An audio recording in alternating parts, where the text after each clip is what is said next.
So when it comes to food labels and standing there in the supermarket checking it out, it can be a little overwhelming. Like I look at it and think, okay, per 100 grams, is that good to have, this many grams of sugar, carbohydrates? It can be, for a lot of people, say, oh, whatever, it's too hard basket. So are there some key things that you should look for when you're reading a food label? Yeah, okay, so there's two things to consider. There are legal requirements, which is the nutrition information panel on the back of a packet. Yep. And then there's voluntary labels, which you would see on the front of the packet. So we'll talk about the ones on the back first, the legal requirements. Because that's the first thing I go to, is the panel on the back. Yeah. So that's the one that all food products have to have, unless they're very, very small, like a packet of sugar or a packet of salt.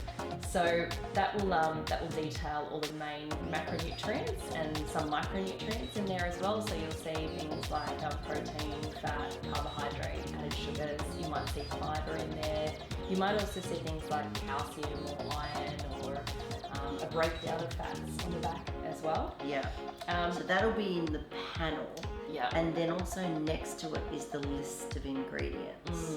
So the panel breaks down, the grams per serve or per 100 grams. Per 100 grams. Yeah. And you've got to be really careful there as well. Absolutely, because per serve is just arbitrary.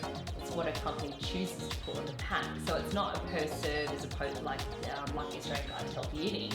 It is just what they deem to be a serve of that packet of food. Yeah, and which can be, like you said, really throw you out. Because a lot of people will pick up the packet and think that's one serve. Yeah. And then very quickly realise it's actually 6 serves. Exactly. So then you've just ingested a whole lot more than you planned to. Yeah. So going to the per 100 grams will give you a bit of an understanding of the breakdown. So per 100 grams is a great column for comparing similar products. So if you've got 2 yogurts, 2 cereals, if you pick up the 100 gram column, you can work out which one's higher in energy, which one's higher in fat, which one's higher in sugar. That sort of thing. Yeah, exactly.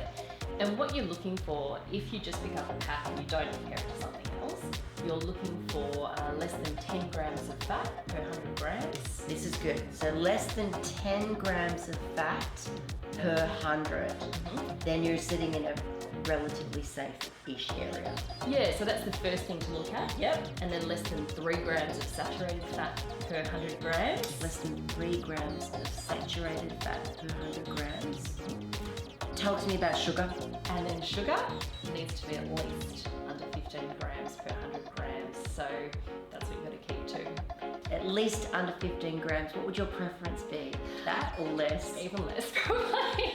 So when you look, what were you looking for, being the expert? Yeah. You look for 10 I'm grams? looking under 10 grams. Under 10 grams. Right. Yeah. Go 10. And then if you're looking for fibre, a high fibre product is more than 6 grams per serve, or at least a good source of fibre is above 3 grams per serve. So if you're looking for breakfast cereals or foods that you naturally would contain fibre, like obviously a yogurt isn't going to, that's what you're looking for in terms of a source of fibre.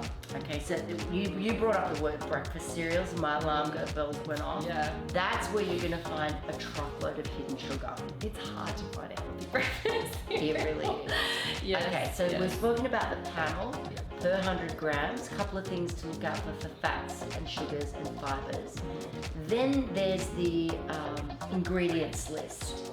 So tell everyone about how they do their ingredients list, because this is interesting as well. So ingredients are listed in order of quantity. So your biggest ingredient is number First. 1. Exactly. And then it's listed right down to your smallest ingredient. So you see sugar sitting at 1, 2, or 3. Put it down. That's exactly. It's going to be a major component. That's right. That's good. I think a lot of people know that, but in fact, a lot of people don't know that. So that's nice for your ingredients list for you to sort of do a mental check of what the biggest amount is in that product. With the ingredients list, there'll be, and I always talk about hidden sugars as well, that might be hidden through the words of honey or maple syrup, so look out for that. Glucose, dextrose, and then is anything that you actually can't pronounce? or you don't know how to spell it yourself, or you have no idea what that is. Well, actually, there's a really good tip here. If you actually go to the Eat for Health website, there's a label reading section and it will tell you all the secret sugars. So all the different names of sugar that maybe look like you can't pronounce them or you don't know what they are, and it will give you an understanding of actually what's in your products.